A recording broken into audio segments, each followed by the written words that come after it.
ہمارے مفتی صاحب تشریف فرما ہے، مفتی اعظم منہاج القرآن، ان کے حلقات ہوتے ہوں گے فقہ و فتویٰ کے، ماشاء اللہ لوگ استفادہ کرتے ہیں، اور ان کے نور علم سے اور نور فہم و فقہ سے اپنے آپ کو روشن کرتے ہیں، اور اللہ پاک نے ان کے چہرہ مبارک پر ہمیشہ صحت اور سلامتی رکھی، اس عمر میں بھی ہمیشہ صحت مند سلامت نظر آتے ہیں، اللہ پاک قائم رکھے۔ بہت عظیم مجاہد ہیں، کمانڈر ان چیف ہیں یہ، ماشاء اللہ، اساتذہ میں اور علماء میں اور مفتیان کرام میں۔ مظہر محمود علوی بھی ہے، ان کی یوتھ لیگ، اور اب عرفان، اب تو یہ یوتھ لیگ سے اور MSM سے اوپر چلے گئے۔ عرفان یوسف ہیں، یہ KPK اور گلگت بلتستان سنبھال لیا ہے، مظہر محمود علوی نے سندھ سنبھال لیا ہے، اور مظہر محمود علوی اس وقت سمجھیں روحانی فرزند ہے خواجہ فیاض آوان کا، حضرت خواجہ فیاض آوان کا روحانی فرزند ہے، ہاں ماشاء اللہ۔ علامہ محمد ادریس رانا ہے، ماشاء اللہ زندہ باد، اور یہ علامہ میر آصف اکبر قادری، اور میں موتقفین کے سامنے کل میں نے پوسٹ پڑھی، امید ہے ٹھیک ہوگی، کہ ان کی PhD مکمل ہو گئی ہے اور ان کا ڈیفینس ہو گیا ہے اور ان کو ڈگری مل گئی ہے، مبارکباد دیں سب ان کو۔ علامہ میر آصف اکبر قادری صاحب کو ڈاکٹر، باقاعدہ PhD حاصل کر لینے کے بعد ڈاکٹر بن جانے پر مبارکباد پیش کرتے ہیں، پوری علماء کونسل کو اور نظام المدارس کو، زندہ باد، ماشاء اللہ ماشاء اللہ۔ اللہ پاک نے ہماری تحریک کو PhDs کا فیض بے حساب عطا کر دیا، چشمے اور دریا کھول بہا دیے اللہ پاک نے، سبحان اللہ، علم کا بڑا فیض دیا ہے اس مشن کو اللہ پاک نے، سبحان اللہ۔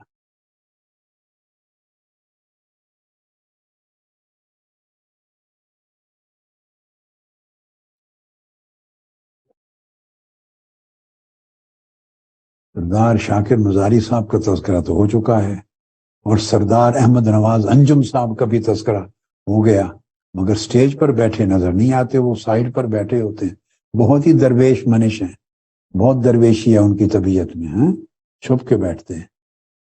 اور اسی طرح وہ اب دیکھو نا، میں زیارت ہو گئی اب سردار احمد نواز انجم صاحب کی، کوئٹہ میں ہوتے ہیں نا، بلوچستان کے تو سردار ہی ہوں گے نا، ماشاء اللہ۔ اور باقی رفیق نجم صاحب ہیں، ماشاء اللہ، ان کی کاوشیں، اور ان کے زون سے بھی لوگ آئے، اور ساروں کی کاوشیں، اور موجودہ MSM کی ٹیم، جو موجودہ بیٹا صدر ہے موجودہ MSM کا، اور ان کی موجودہ ایگزیکٹو، بہت مبارکباد کے مستحق ہیں کہ میرے بیٹے اور ان کی ٹیم نے، MSM نے سب سے پہلے موتقفین کا ٹارگٹ پورا کیا۔ ہاتھ کھڑا کریں نا بیٹے، شاباش، زندہ باد، مبارکباد، مبارک ہو بیٹے، شاباش۔ آپ نے عرفان یوسف کے ریکارڈ کو توڑنا ہے بیٹے، عرفان یوسف نے وہ ریکارڈ قائم کیے ہیں جو پہلے قائم ہی نہیں ہوئے تھے، بہت بڑا کمانڈر تھا، اب اس کا ریکارڈ آپ نے توڑنا ہے آگے، اور یوتھ لیگ میں بھی مظہر محمود علوی کا ریکارڈ توڑنا ہے انشاءاللہ، جو اس کے ذمہ دار بنے ہیں ساتھ ہیں، زندہ باد بیٹے، شاباش، آپ نے ٹارگٹ پورے کیا، اللہ برکت دے، سلامتی دے، چلو الحمدللہ۔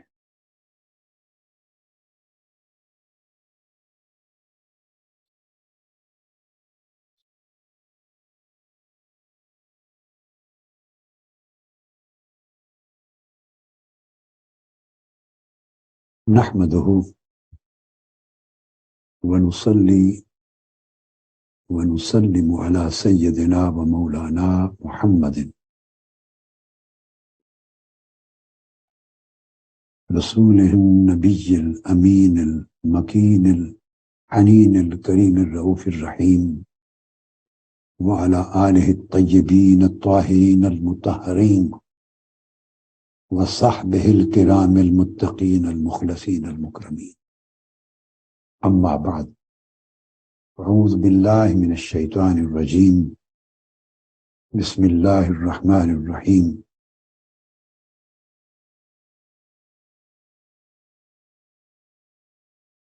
لیس علی الذین آمنوا وعملوا الصالحات جناح فیما طعموا اذا ما اتقوا وآمنوا وعملوا الصالحات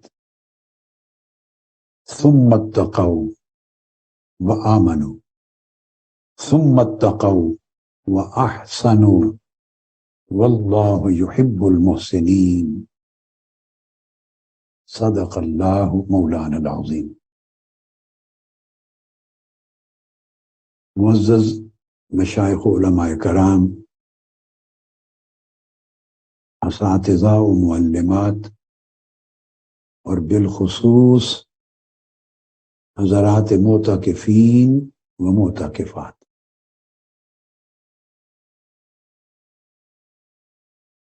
طلبہ و طالبات، سامعین و سامعات، اور ناظرین و ناظرات، اور خادمین و خادمات،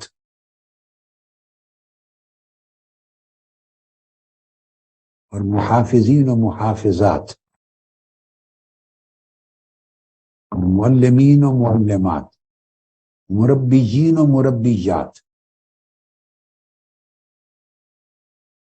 الحمدللہ کتنے طبقے ہیں جو اعتکاف کی ان راتوں میں اپنے فرائض انجام دیتے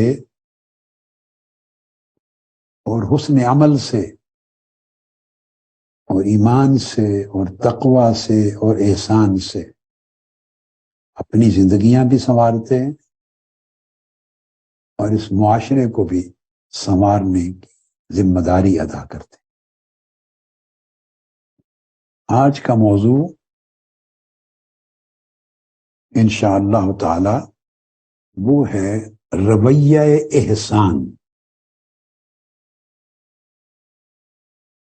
اور اس کے ساتھ ایک توضیحی چھوٹا سا جملہ کہہ دوں جو لکھا جائے گا خطابات کے عنوان کے طور پر، اور وہ موضوع ہے ہر ایک کے ساتھ بھلائی۔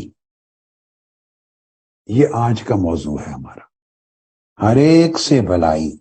کہیے آپ بھی اس موضوع کے بیان کرنے میں میرے ساتھ شریک ہوں۔ کیا موضوع ہے آج کا؟ بولیے۔ احسان۔ اور اس کا مطلب کیا ہے؟ ہر ایک سے بھلائی۔ بولیے، ہر ایک سے بھلائی، یہ آج کا موضوع۔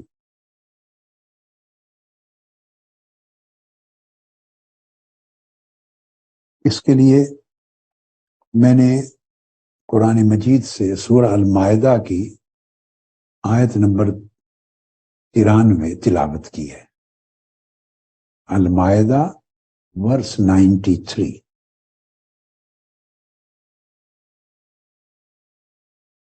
اس میں ذکر ہے صحابہ کرام میں ان لوگوں کا جو پچھلی زندگی کفر کی، شرک کی، اسلام قبول کرنے سے پہلے دور جاہلیت کی زندگی ترک کر کے آ گئے تھے، یا اسلامی احکام، بعض اسلامی احکام کے اترنے سے پہلے کی زندگی کے بارے میں انہیں تشویش رہتی تھی، فکر مندی رہتی تھی۔ یہ فکر مندی بھی ایمان کی علامت ہے۔ حالانکہ جب اسلام کا، شریعت کا، قرآن کا حکم کسی چیز کو منع کرنے کا، حرام ڈکلیئر کرنے کا، کسی چیز سے روکنے کا نازل ہی نہیں ہوا تو وہ چیز شرعاً حرام نہیں تھی۔ ایک سمپل سی بات ہے، اللہ نے جب تک ایک چیز کو منع نہیں فرمایا تو وہ حرام نہیں ہے۔ حرام وہ چیز اس دن سے ہوتی ہے جب اس کی حرمت کا حکم نازل ہوتا ہے۔ جب اللہ اور اللہ کا رسول کسی چیز کو حرام ڈکلیئر کرتے، منع کر دیتے، نہیں آ جاتی، اس سے آنورڈ وہ چیز ممنوع ہے۔ اور جب تک اللہ اور اللہ کے رسول نے حکم صادر نہیں فرمایا کہ یہ نہ کرو، یہ نہ کھاؤ، یہ نہ پیو، یہ کام منع ہے، حرام ہے، تو جب تک اللہ پاک نے ایسا کوئی حکم صادر نہیں فرمایا، جنہوں نے جب شراب حرام نہیں ہوئی تھی مثلا، تو جو لوگ پیتے تھے تو انہیں اس وقت پینے کا کوئی گناہ نہیں تھا، کیونکہ اللہ نے اس کو حرام ڈکلیئر نہیں کیا، اللہ کے رسول نے اس فعل کو حرام ڈکلیئر نہیں کیا۔ اسی طرح ہے جیسے نماز فرض نہیں ہوئی تھی، نماز کا حکم نہیں اترا تھا، تو لوگ نماز آف کورس نہیں پڑھتے تھے، انہیں پتہ ہی نہیں تھا، تو اس کو تارک صلاۃ نہیں کہہ سکتے کہ اس نے نماز نہیں پڑھی۔ نہیں، نماز فرض ہی نہیں ہوئی تھی، حکم ہی نہیں آیا تھا۔ جب تک روزے فرض نہیں ہوئے تھے، حکم نہیں آیا تھا، تو لوگ اگر روزے نہیں رکھتے تھے تو انہیں تارک صوم تو نہیں کہتے۔ سو اسی طرح ہر حکم پر امر ہو یا نہیں، اس پر اس کا اطلاق کر لیں۔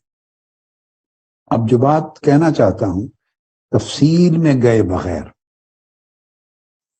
تو جو لوگ مسلمان ہوئے تھے اور جب اسلام کے احکام نازل ہو گئے اور اس عمل کے کرنے کے اوپر وعید شدید نازل ہو گئی، تو جو اہل ایمان تھے ان کا ایمان اتنا قوی تھا کہ انہیں تشویش اور فکر اور پریشانی لائق رہتی تھی کہ جو زندگی گزر گئی اس کا کیا بنے گا۔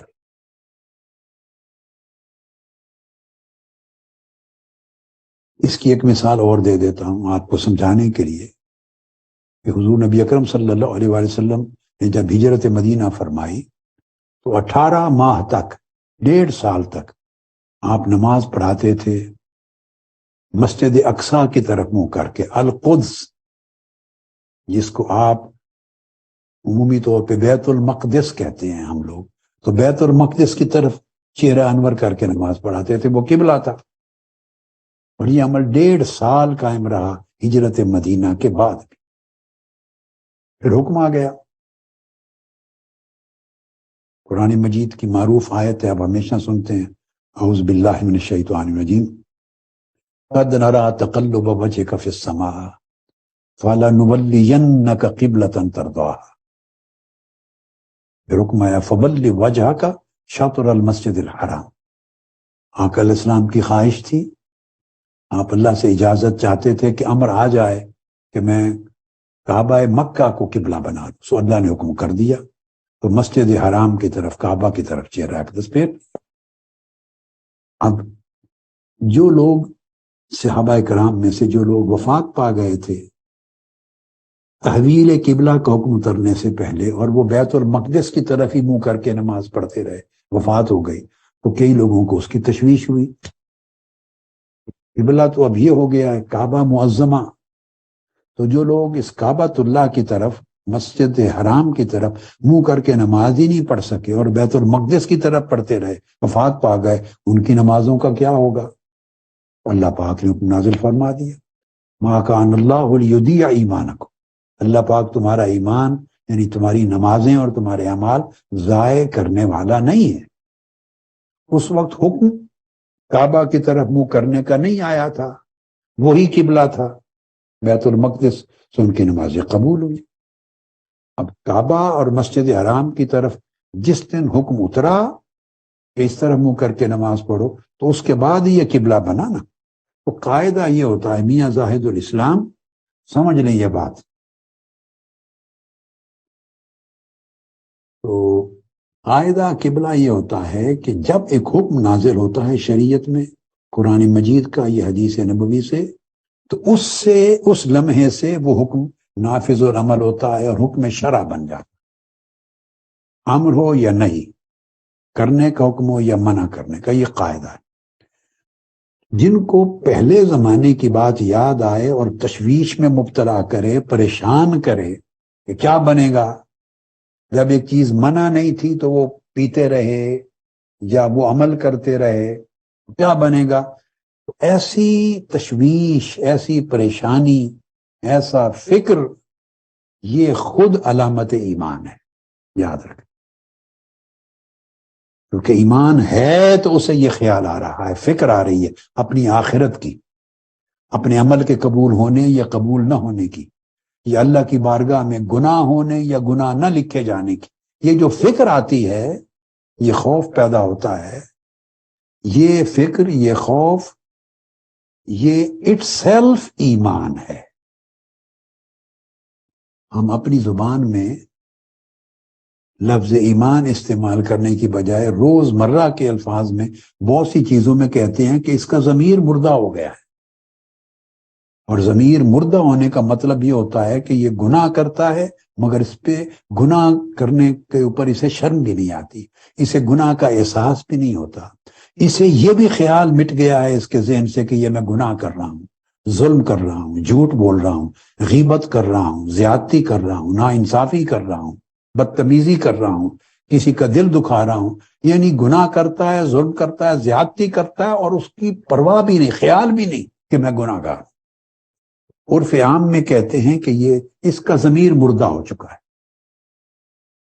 اور جس کا ضمیر ہماری اصطلاح میں زندہ ہوتا ہے اس میں ضمیر اس کو ملامت کرتا ہے. اولاً اسے گناہ کرنے سے روکتا ہے، منع کرتا ہے کہ یہ غلط ہے، یہ ناجائز ہے، یہ حق تلفی ہے، یہ ناانصافی ہے، یہ گناہ کا کام ہے، یہ ظلم ہے، اللہ نے منع کیا، اللہ کے رسول نے منع کیا، جہنم کی طرف لے جائے گا، میرے اعمال برباد کرے گا. تو اس وجہ سے اول تو ضمیر اس کو روکتا ہے. اور ضمیر جو جنم لیتا ہے وہ ایمان سے جنم لیتا ہے یا اصل فطرت انسانی جیسے جنم لیتا ہے. یہ دو چیزیں کہ انسان کی جو اصل فطرت ہے وہ بھی خیر اور شر میں، نیکی اور بدی میں، اچھائی اور برائی میں، عدل اور ظلم میں فرق سکھاتی ہے، بتاتی ہے. اصل انسانی فطرت اگر اس کو کسی نے خراب نہ کر دیا ہو.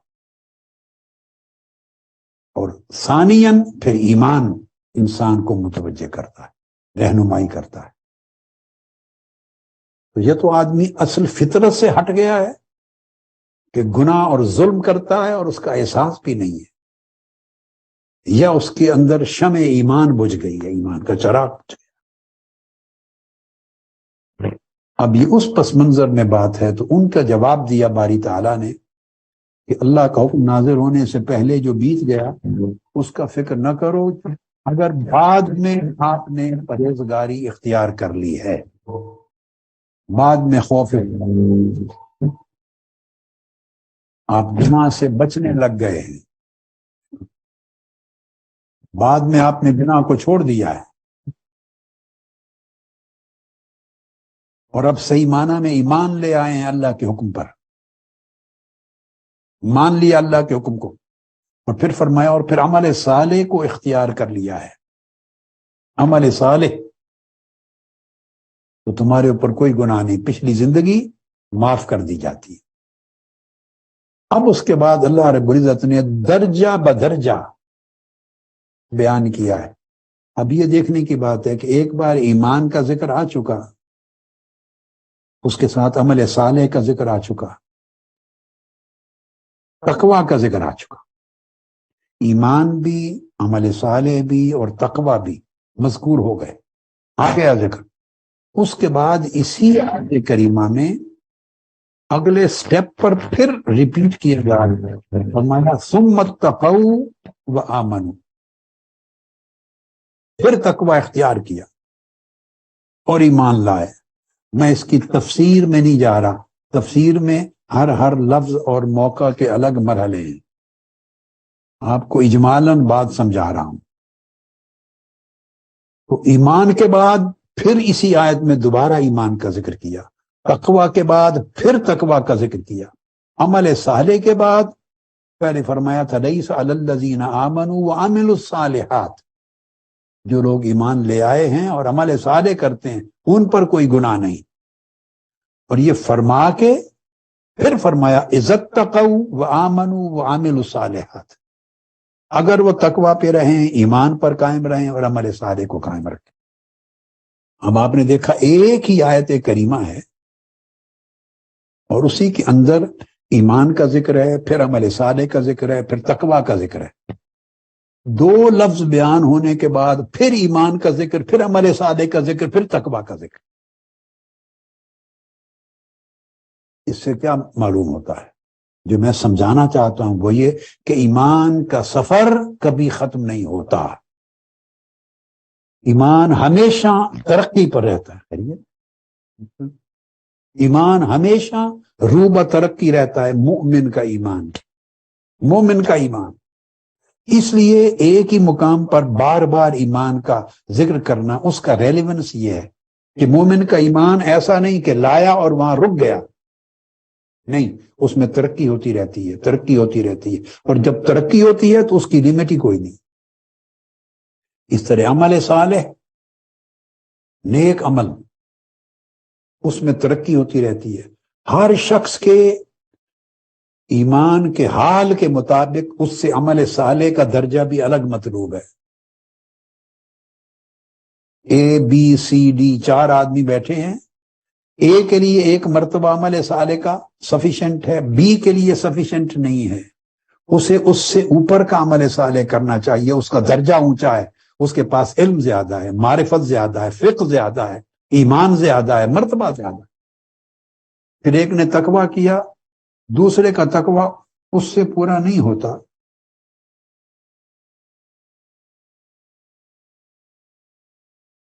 اس تقویٰ سے اوپر دوسرے کا تقویٰ اور اوپر جانا چاہیے۔ یہ مجھے اطلاع دی ہے کہ میڈیکل ٹیم کو MWF نے ارینج کیا ہے، منہاج ویلفیئر فاؤنڈیشن نے، پورا ماشاء اللہ، بہت مبارک ہو۔ تو میں MWF کو بھی مبارکباد دیتا ہوں، منہاج ویلفیئر فاؤنڈیشن کو، اور ان کے تحت جو میڈیکل ٹیم ہے اور میڈیکل ارینجمنٹس ہیں ان کو بھی مبارکباد ہے۔ اللہ پاک، یہ سارے عمل عبادت ہیں، یہ جو میں کہہ رہا ہوں یہ عمل صالح ہیں۔ اور یاد رکھ لیں، عمل صالح میں اگر آپ فوکس اللہ کی ذات پہ کر دیں، کسی بھی نیک عمل میں اللہ کی ذات پہ فوکس کر دیں کہ میرا اللہ مجھے دیکھ رہا ہے اور میں اللہ کی نظر سے غائب نہیں ہوں، اور اللہ کے معائنہ اور مشاہدہ میں ہوں، اور اپنے دل کے حال کو اس تصور کے ساتھ اس کی نگرانی کرے، اس کی نگہبانی کرے، محافظت، حفاظت کرے، اور اگر حفاظت کرے تو یہ عمل صالح، یہ تقویٰ ہو جاتا ہے، اس مراقبہ کے ساتھ، اس نگہبانی کے ساتھ یہ تقویٰ بن جاتا ہے۔ تو اس لیے ایمان کو بیان کیا، اس کے ساتھ عمل صالح کو بیان کیا، اس کے ساتھ تقویٰ کو بیان کیا۔ یہ تینوں چیزیں آپس میں جڑی ہوئی ہیں اور یہ آپ کے درجے کو اوپر لے کے جاتی ہیں۔ یہ بیان کر کے اس کے بعد پھر فرمایا ثم اتقوا وآمنوا، پھر تیسری بار ذکر آ رہا ہے، تیسری بار ایک ہی آیت، پھر تقویٰ اختیار کیا اور آمنو، یعنی ایمان پھر اس درجے کے مطابق اور آگے بڑھا کے لے گئے۔ جو جو تقویٰ بڑھتا چلا جاتا ہے تو ایمان کا درجہ بلند ہوتا چلا جاتا ہے، اور اس طرف جو جو ایمان کا درجہ بلند ہوتا ہے اسی طرح تقویٰ بلند ہوتا چلا جاتا ہے، اعمال صالحہ بلند ہوتے چلے جاتے ہیں۔ اب ثم اتقوا وآمنوا کہہ کر اب چوتھی بار پھر ارشاد فرمایا ثم اتقوا، پھر تقویٰ اختیار کرتے۔ یہ اس کا میں نے خلاصہ سمجھا دیا کہ ایمان، دوسرا نیک عمل، تیسرا تقویٰ، یہ ایسی چیزیں ہیں کہ ہر وقت ان میں ارتقاء رہتا ہے، ترقی رہتی ہے، درجہ بدرجہ بلندی رہتی ہے۔ میری بیٹیاں بھی غور سے سنیں اور بیٹے بھی غور سے سنیں، بہنیں اور بھائی، کہ مومن ایمان، عمل صالح اور تقویٰ کے باب میں کبھی ایک جگہ سٹیٹک نہیں ہوتا، رک نہیں جاتا کہ اس نے جو کرنا تھا کر لیا۔ اسی طرح علم ہے، ہر نیکی کی مثال یہی ہے، ہر نیکی کی مثال یہ ہے، نیکی اگر کی اور اس جگہ رک گئی اور بندے کو فکر نہ ہوئی کہ میں اس کو اور اونچا کروں، اور اونچے درجے پہ لے جاؤں، اور اونچے درجے پہ لے جاؤں، تو وہ نیکی پھر نیکی نہیں رہتی۔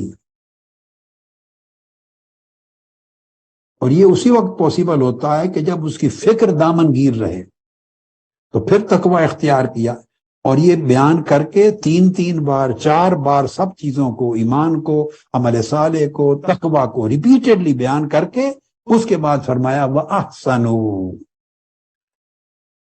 احسنو کا عام طور پہ جو ترجمہ کرتے ہیں وہ ہے کہ اور نیکی کی، مگر یہ لفظ ہے جو آج کا موضوع ہے، نیکی کی، بھلائی کی، مگر اس کا اصل لفظ ہے اور احسان کیا۔ احسان حقیقت میں ایک ایسا لفظ ہے قرآن مجید کا، حدیث نبوی کا، کہ کوئی اردو زبان میں کوئی لفظ اس کے صحیح ترجمے اور مفہوم کو بیان کرنے کا حق ادا نہیں کر سکتا۔ یعنی باقی جو زبانیں ہیں ان کا دامن اتنا تنگ ہے کہ وہ اس کو سوائے نیکی کے اور بھلائی کے رک جاتی کو. انگلش میں اس کو ایکسیلنس کہہ دیتے ہیں میکسیمم، کوئی رائچسنس کہہ دیتا ہے، کوئی محسن کو ورچوس کہہ دیتا ہے، کوئی پائٹی کہہ دیتا ہے. اس سے بندہ پائس ہو گیا، ورچوس ہو گیا، رائچس ہو گیا. میکسیمم اس کے عمل کو ایکسیلنٹ کہہ دیا، گڈ سے بھی بیٹر درجے سے بھی اوپر ایکسیلنٹ کہہ دیا. تو یہ الفاظ ہیں جو اشارہ دیتے ہیں مگر احسان کے اصل معنی اور مراد کا احاطہ نہیں کر سکتے. حقیقت میں ہے یہ بھلائی، مگر بھلائی کا آخری درجہ، بڑا بلند ترین درجہ، اس کو احسان کہتے ہیں. اس لیے اللہ رب العزت نے اس آیت کریمہ میں ایمان کا ذکر کیا، پھر عمل صالح کا ذکر کیا، اس کے بعد پھر تقویٰ کا ذکر کیا. آپ دیکھیں احسان کو کس مقام پر جا کے لایا اللہ تعالیٰ، کس جگہ پہ جا کے بیان کیا ہے. پہلے ایمان کو، پھر عمل صالح کو، اس کے بعد پھر تقویٰ کو، پھر ایمان کو، پھر عمل صالح کو، اس کے بعد پھر تقویٰ کو، پھر ایمان کو، پھر تقویٰ کو. 8 مرتبہ یہ درجات ایمان، تقویٰ، عمل صالح کے بیان ریپیٹڈلی کرنے کے بعد 9ویں مقام پر جا کر فرمایا وَأَحْسَنُوا، 9ویں منزل ہے، اس کو احسان کا درجہ دیا. جب ایمان اپنے آخری منزل پہ پہنچتا ہے، عمل صالح آخری منزل پہ پہنچتا ہے، تقویٰ آخری مقام پر پہنچتا ہے، تو اس وقت بندے کی دل و دماغ کی، قلب کی، اس کے عمل کی، اس کے اخلاق کی، اس کی نیت کی جو حالت ہوتی ہے وہ حالت احسان ہوتی ہے. اس میں بھلائی اور نیکی وہ آخری عروج پر پہنچ چکی ہوتی ہے. آسنو کر کے اب فرمایا واللہ یحب المحسنین، 10واں مقام یہ دیا کہ پھر وہ بندہ محسن ہو جاتا ہے، اور اللہ پاک جو لوگ محسن ہو جائیں ان سے محبت کرتے، اللہ ان سے محبت کرتا. یہ ہے محسن یعنی احسان، جس کو میں نے عرف عام میں سمجھایا. اور وہ احسان کا مفہوم کیا ہے؟ ہر ایک سے بھلائی. اب اگر آپ اس کو سادہ طریقے سے سمجھنا چاہیں کہ اتنا بڑا درجہ احسان کا کہ ایمان بھی ترقی کر کے ادھر ہی جا رہا ہے، عمل صالح بھی ترقی کر کے ادھر ہی جا رہا ہے، تقویٰ بھی ترقی کر کے ادھر ہی جا رہا ہے، اور یہ سارے مرتبے ترقی کرتے کرتے کرتے جس منتہائے کمال پہ پہنچتے ہیں اس کو احسان کہتے ہیں. اس کے ساتھ میں ایک حدیث نبوی بھی ایڈ کر دوں. آقا علیہ السلام صلی اللہ علیہ وسلم کی حدیث مبارک، معروف حدیث ہے، بخاری اور مسلم کی متفق علیہ، حدیث جبریل کہتے ہیں اس کو، اور حدیث احسان بھی کہتے ہیں. وہ آپ نے ہمیشہ سنی ہے، جس میں جبرائیل امین آ کے صحابہ کرام کی موجودگی میں سوال کرتے ہیں یا رسول اللہ اسلام کیا ہے؟ آپ جواب عطا فرماتے ہیں. ہم جو ارکان خمسہ بولتے ہیں اسلام کے وہ بیان کر دیتے ہیں. ہمارے توحید و رسالت کی شہادت، نماز، روزہ، حج، زکوٰۃ. یہ پھر پوچھتے ہیں ایمان کیا ہے؟ پھر آقا علیہ السلام ارکان ایمان بیان فرما دیتے ہیں. تیسرا سوال کرتے ہیں احسان کیا ہے؟ تو اس سے بھی پتہ چلتا ہے کہ احسان کا درجہ ایمان سے بھی بلند اور اسلام سے بھی بلند. اور بلند اس معنی میں نہیں کہ یہ ان سے الگ کوئی چیز ہوتی ہے، یعنی یہ اسی کا آخری نقطہ کمال ہے. اسلام کا، ایمان کا آخری نقطہ کمال احسان. اور آقا علیہ السلام نے فرمایا احسان کے بارے میں اس کی تعریف آگے تذکرہ آ جائے گا، اسی کو میں اگلے موقع پر کوٹ کرتا ہوں. وہاں بندہ اپنے اس حال کا محافظ اور نگہبان ہو جاتا ہے. اور یہ اس لیے احسان کو ترجمے کے طور پہ میں نے آج موضوع بنایا، ہر ایک سے بھلائی، کہ جب بندہ پیکر احسان ہو جائے، یہ بات سمجھنے والی ہے، پیکر احسان، تو وہ بھلائی کا چشمہ بن جاتا ہے، فاؤنٹین بن جاتا ہے بھلائی کا. اس کے وجود سے بھلائی ہی بھلائی نکلتی ہے. وہ بولے گا اس کے کلام کے ہر لفظ میں بھلائی ہوگی. اس کا کسی کو دیکھنا بھلائی ہے، بولنا بھلائی، سننا بھلائی، کسی کی طرف ہاتھ بڑھانا بھلائی، چلنا بھلائی، سوچنا بھلائی، چاہنا بلائی، کسی کو منع کرنا بلائی، سمجھانا بلائی، پڑھانا بلائی ہے، واز کرنا، خطاب کرنا بلائی ہے، سفر کرنا بلائی، وہ سراپا بلائی بن جاتا ہے۔ تو جب بندہ مرتبہ احسان پہ پہنچتا ہے اور محسن ہوتا ہے تو محسن کا مطلب ہے سراپا بلائی، یعنی اس شخص کے وجود سے، اس کے ہاتھوں سے، اس کی زبان سے، اس کی سوچ سے کسی کے ساتھ کوئی شر اور کسی کے ساتھ کوئی نقصان اور بدی ہو ہی نہیں سکتی۔ اس کی زندگی سے شر کے جو منابع ہیں وہ بند ہو چکے ہوتے۔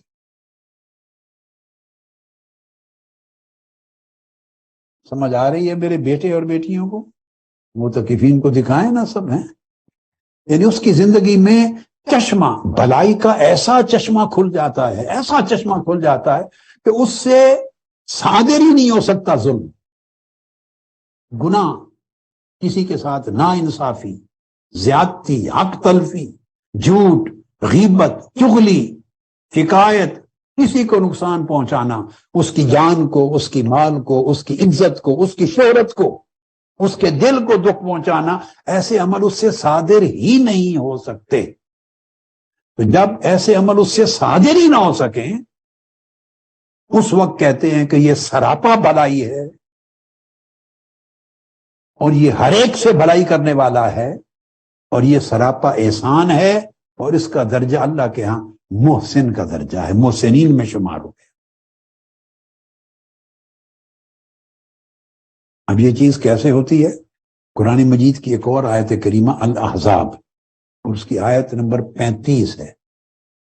اللہ رب العزت نے وہاں طبقات بیان کیے ہیں، اور دیکھیے اللہ پاک نے ترتیب ہمارے اخلاق کو سنوارنے کے لیے، ہمیں احسان، سراپا بھلائی بنانے کے لیے۔ اب آج کا پیغام میرے معتکفین بھائیوں کو اور معتکفات بہنوں اور بیٹیوں کو، اور ادھر معتکفین بیٹوں کو یہ ہے کہ سراپا بھلائی بننے کا عزم کرنا ہے۔ آپ کے وجود سے بھلائی پھوٹے، جیسے چراغ جلتا ہے نا، چراغ تصور لے آئیں، بلب ہے، ٹیوب ہے، چراغ ہے، اس سے ظلمت نکلتی ہے؟ بولیے، چراغ سے اندھیرا نکلتا ہے؟ انجم صاحب ہنس رہے ہیں، خوش ہو گئے ہیں۔ چراغ سے بولیے اندھیرا نکلتا ہے؟ کبھی دیکھا نکلتے ہوئے اندھیرا؟ کیا نکلتا ہے چراغ؟ ڈاکٹر علی اکبر قادری صاحب بیٹھے ہیں، ایسے لگ رہا ہے اگر مغالطہ نہ ہو رہا ہو تو، کیونکہ ریش مبارک ذرا بڑھ گئی ہے نا، مبارک خوبصورت ہے، تو کیا نکلتا ہے اس سے؟ صرف روشنی روشنی نکلتی ہے۔ اس کو احسان کہتے ہیں کہ انسان چراغ بن جائے۔ اب اس کی سمتیں ہیں، جیسے چراغ ہے یا بلب ہے تو اس کے کئی سمتیں ہیں نا، دائیں بائیں، آگے پیچھے، درمیان کے اطراف ہیں۔ انسان کے بھی اطراف ہیں، سمجھے، انسانی شخصیت کی بھی اطراف ہیں۔ اس کا برین، سوچ، یہ بھی ایک طرف ہے، اس کی شخصیت کی ایک طرف ہے۔ اس کی سوچ میں کسی کے لیے برائی نہ ہے، بس ختم۔ جب سوچ میں ہی برائی نہیں آئے گی تو اس کے منہ سے برائی نکلے گی کیسے؟ زبان اتنی پاک ہو جاتی ہے نور کی طرح کہ اس کی زبان سے برائی، گالی گلوچ، غلاظت، غیبت، چغلی نکل ہی نہیں سکتی۔ اللہ پاک اس کو چراغ بنا دیتا ہے، روشنی بنا دیتا ہے۔ روشنی ظلمت کو ختم کرتی ہے۔ اللہ کے بندو، روشنی سے ظلمت اور تاریکی نہیں نکلتی۔ اللہ پاک چاہتا ہے کہ میرا بندہ مومن، بندہ محسن بن جائے، اور محسن ہونے کا معنی یہ ہے کہ اس سے تاریکی نکلے ہی نہ، نور ہی نور نکلے۔ تو زبان جب بولتا ہے تو خیر نکلتی ہے، کرتا ہے تو خیر نکلتی ہے۔ اب قرآن مجید نے فرمایا، یہ جو سورہ احزاب کی آیت ہے، دیکھیے کیا کیا خوبیاں جمع کی ہیں۔ فرمایا ان المسلمین والمسلمات، کہ سب سے پہلے تو کیا ہے کہ مسلمان عورتیں، مرد اور عورتیں، یعنی اللہ کے حضور جھکنے والے بن جائیں، سبمٹ کر دیں اپنی ول کو، اپنی ول، اپنے ارادے کو، اپنی خواہشوں کو، اپنی احوا کو، اپنی ترجیحات کو۔ مسلم اور مسلمہ کا مطلب ہے سبمٹ کر دیں اللہ کے حضور۔ You submit your will to Almighty Allah. You submit your desire to Almighty Allah. You submit your thought to Almighty Allah. آپ اپنی سوچ کو اللہ کے حضور سبمٹ کر دیتے ہیں. سر جھکا دینا اور دل نہ جھکانا یہ اللہ کے ساتھ دھوکا ہے. ہم سر جھکاتے ہیں نماز میں، دل نہیں جھکاتے. ہم جسم جھکاتے ہیں، روح نہیں جھکاتے. اپنا وجود جھکاتے ہیں، اپنی خواہش نہیں جھکاتے، اپنی ترجیح نہیں جھکاتے. اندر جو ہماری سمجھ ہے اسی پر اکڑے رہتے ہیں. اس کو توڑنا ہے. تو فرمایا اللہ کے حضور جھکنے والے مرد اور عورتیں. اس کے بعد فرمایا والمومنین والمومنات، اور پھر ایمان لانے والے مرد اور ایمان لانے والی عورتیں. تو اس کا مطلب ہے کہ بن دیکھے اللہ وعدہ کرتا ہے کہ تم میرے آگے جھک گئے ہو نا، اس جھکنے کا نتیجہ جنت، اور تم نہیں جھکے اس اکڑنے کا نتیجہ دوزخ ہے. تو لوگوں نے نہ جنت دیکھی ہے نہ دوزخ دیکھی ہے، تو بن دیکھے مان لیں کہ اس کا نتیجہ یہ ہوگا، اس کا نتیجہ یہ ہوگا، کیونکہ میرے مولا نے فرمایا. وہ مومنین مومنات بن جاتے ہیں. اتنا یقین قائم ہو جائے اپنے اندر، اللہ کا ہر کیا ہوا وعدہ پورا ہوگا، اللہ کے رسول کی بتائی ہوئی ہر بات پوری ہوگی، اس پر اتنا یقین ہو جائے. ہم جب اللہ کے احکام پر عمل نہیں کرتے تو حقیقت یہ ہے ہم برائے نام اعلان کرنے والے ہیں ایمان کے، مگر ہمارے من میں یقین نہیں ہے. اگر یہ یقین ہو کہ اس ظلم سے دوزخ کی آگ میں جلیں گے، اس ناانصافی سے دوزخ میں دھکیلا جائے گا، اونتے منہ ڈالا جائے گا، گھسیٹ کے پھینکا جائے گا دوزخ میں. اللہ کا فرمان ہے قرآن میں سینکڑوں مقامات پہ درج. جھوٹ بولیں گے تو جہنم میں، دھوکہ کریں گے جہنم میں، ظلم کریں گے جہنم میں، نافرمانی کریں گے جہنم میں، بغاوت کریں گے جہنم میں، چوری کریں گے جہنم میں، لوگوں کا مال لوٹیں گے جہنم میں، ناپ تول میں کمی کریں گے جہنم میں، غیبت چغلی کریں گے جہنم میں، برائی کریں گے جہنم میں، لوگوں کا حق چھینیں گے جہنم میں. یہ اللہ کے فرمان ہے. ان میں ایک جملہ بھی میرا نہیں ہے، سب قرآن مجید میں اور حدیث نبوی میں. اب اگر اس پر یقین ہو کہ جہنم ہے اور اس عمل سے میں جہنم کی آگ میں جھونکا جاؤں گا، جلایا جاؤں گا، تو بندہ اس سے رکتا ہے. تو جس بندے کو یہ یقین ہو اس کو کہا جا رہا ہے مسلمین و مسلمات ہو جانے کے بعد وہ مومنین و مومنات، مومن مرد اور مومن عورتیں. پھر تیسری چیز فرمائی والقانتین والقانتات، ہر وقت اللہ کے حضور رجوع رہتا ہے ان کا، اللہ کی طرف رجوع رہتا ہے. اللہ کی طرف ہمہ وقت رجوع رہنے کا مطلب پھر یہ ہے کہ منشا مقصود اللہ کی ذات ہو جاتی ہے ان کی. جو عمل کرتے ہیں اللہ کے لیے کرتے ہیں، رکتے ہیں کسی بات سے تو اللہ کی خاطر رکتے ہیں کہ اس نے منع فرما دیا ہے. بھلائی کرتے ہیں اللہ کے لیے کرتے ہیں، نیکی کرتے ہیں اللہ کے لیے کرتے ہیں، تبلیغ کرتے ہیں، واعظ کرتے ہیں، خطاب کرتے ہیں، تعلیم و تربیت کرتے ہیں اللہ کے لیے. اس لیے نہیں کہ اس سے میری شان و شوکت بن جائے، میرا نام دنیا میں روشن ہو، لوگ میری تعظیم و تکریم کریں. جو ہی آپ کے دل میں یہ خیال آیا آپ بت پرست ہو گئے، بت پرست ہو گئے. یہ شرک ہے. کیسے دین کے کام ہے جس کے اندر شرک لپٹا ہوا ہے جو ہم کرتے ہیں. نفس نے ہمیں مشرک بنا رکھا ہے. مشرک ہونے کا معنی یہ ہے کہ ہم بھلے کوئی کام کریں مگر غرض صرف اللہ کی ذات اور اس کی رضا کے بغیر کی بجائے کچھ اور ہو. غرض و تکریم ہے، خواہ اس سے پیسے ملیں، خواہ اس سے میرا معاش قائم ہو جائے، دین کا کام، آخرت کا کام، اور دل میں خواہش ہو اپنے نفس کی، اپنی عزت کی. اور آپ کہیں کہ نہیں جی میں تو دل میں ایسا خیال نہیں رکھتا، تو دیکھ لیں کبھی آپ کو اپنی مطلب کی جگہ پہ کرسی نہ ملے، پھر نفس سے پوچھیں کیا فیل کر رہا ہے. آپ کو ایک لمحے جواب مل جائے گا کہ اللہ کے لیے کر رہے ہیں یا کوئی اور چیز بھی ساتھ شامل ہے. آپ کا استقبال نہ ہو، لوگ کھڑے نہ ہو، آپ پوچھیں آپ کو پتہ چل جائے گا ایک لمحے میں. لوگ ہاتھ نہ چومیں آپ کو پتہ چل جائے گا. آپ کی بات کو اپریشیٹ نہ کریں آپ کو پتہ چل جائے گا. نفس بولے گا کہ کس کے لیے کر رہے ہیں. تو جو اللہ کے لیے کرتا ہے وہ لوگوں کے رسپانس کی پرواہ نہیں کرتا، وہ لوگوں کے رد عمل کی پرواہ نہیں کرتا، وہ بے نیاز ہوتا ہے، بے نیاز ہوتا ہے. اللہ کے پیغمبر بے نیاز ہو کر اللہ کی دعوت دیتے، اللہ کا پیغام پہنچاتے. لوگوں کے رد عمل کو دیکھ کر اگر کوئی کرتا تو کوئی بھی لوگوں کے ساتھ نیکی نہ کر سکتا.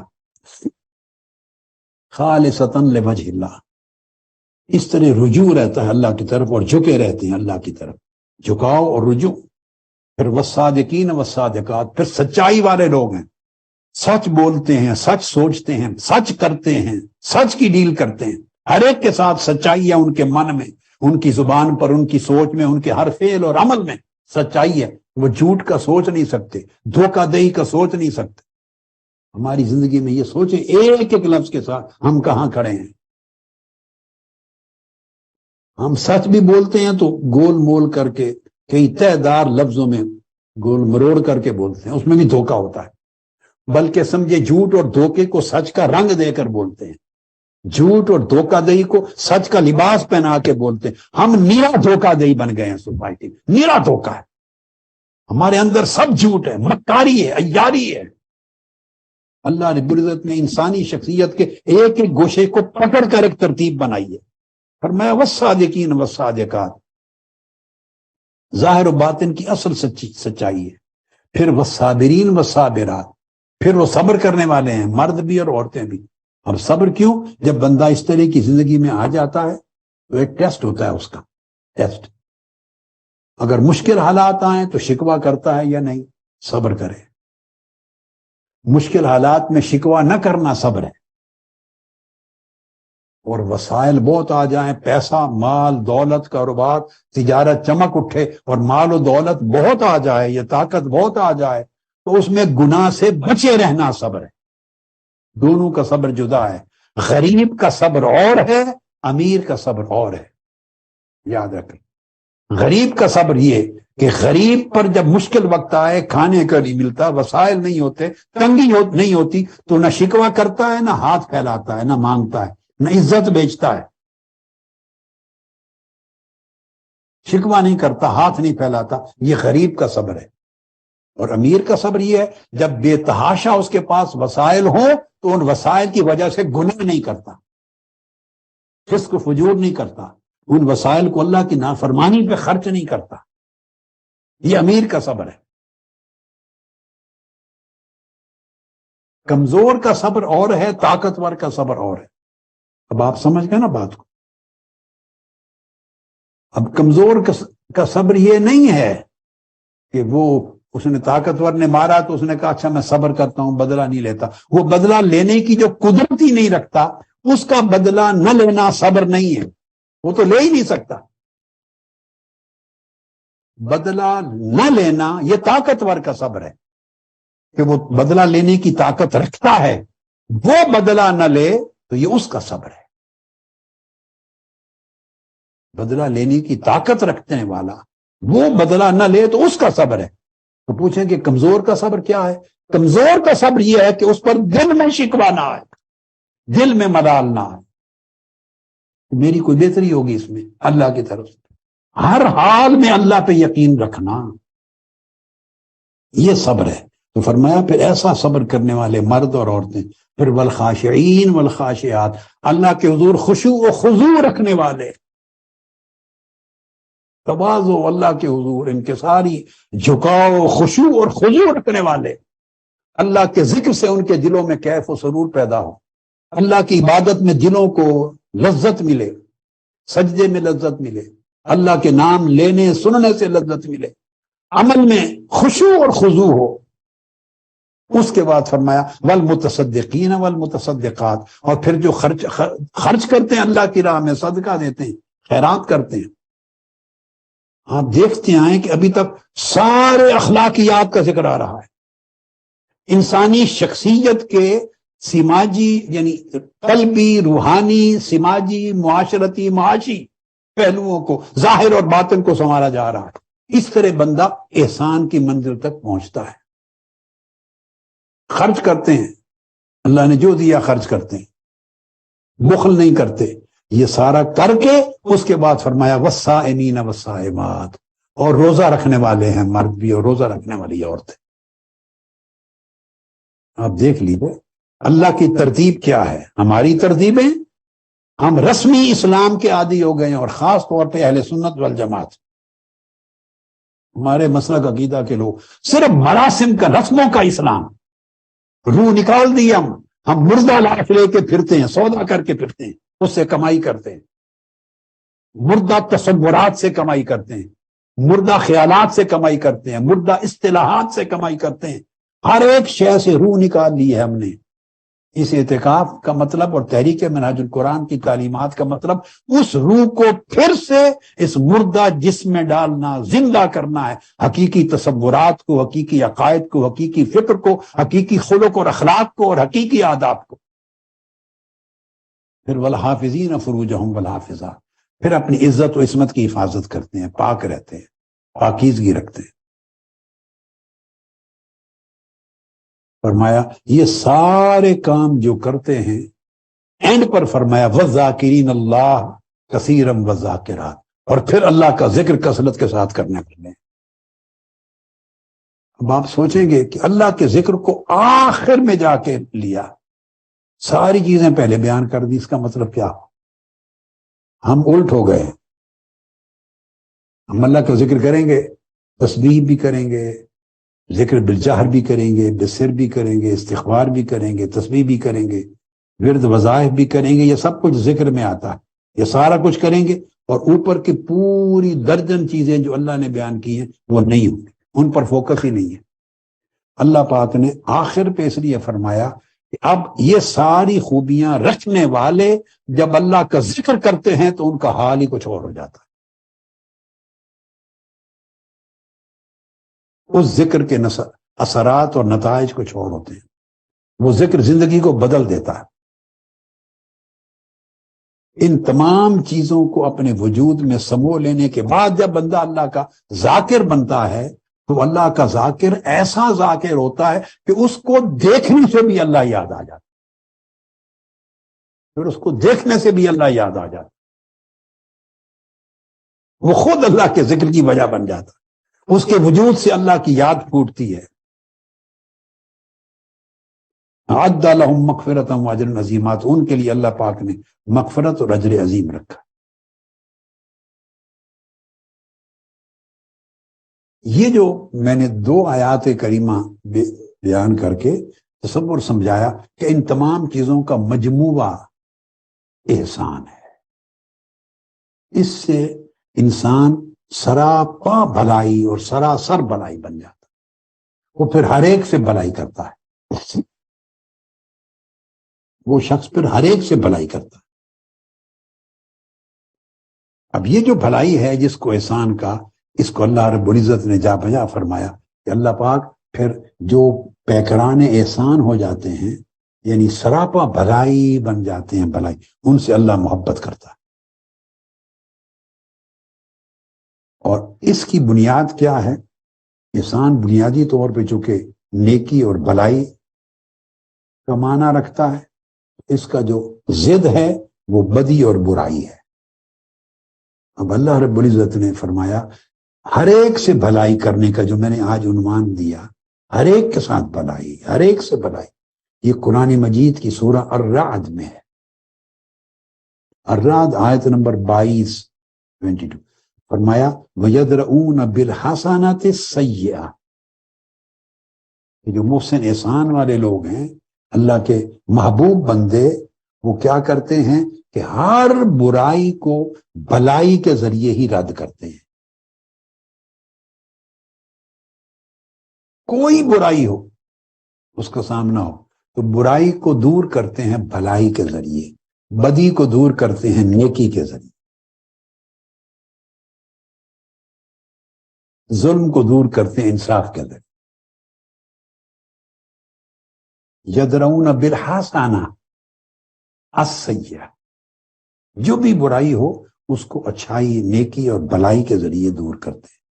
یہ ہر ایک سے بھلائی کا معنی یہ، کیونکہ ان کا وجود سراپا بھلائی ہے، اب ان سے ظلم صادر ہی نہیں ہو سکتا، وہ برائی کر نہیں سکتے، کسی کی حق تلفی کر نہیں سکتے، ظلم کر ہی نہیں سکتے، کسی کی بے توقیری کر ہی نہیں سکتے، کسی کو بے عزت کر ہی نہیں سکتے، کسی کا برا سوچ ہی نہیں سکتے۔ کسی کی تحقیر حقیر جاننا وہ کر ہی نہیں سکتے. کسی کے ساتھ دھوکہ کرنا وہ دھوکہ کر ہی نہیں سکتے. کسی کو نقصان پہنچانا وہ نہیں کر سکتے. کسی کو غصہ دلانا، تکلیف پہنچانا، اس کے جذبات مجروح کرنا، دل توڑنا وہ یہ کر ہی نہیں سکتے. یہ ہے یدرؤون بالحسنۃ السیئہ. یہ کردار ہو تو اس کو احسان کہتے.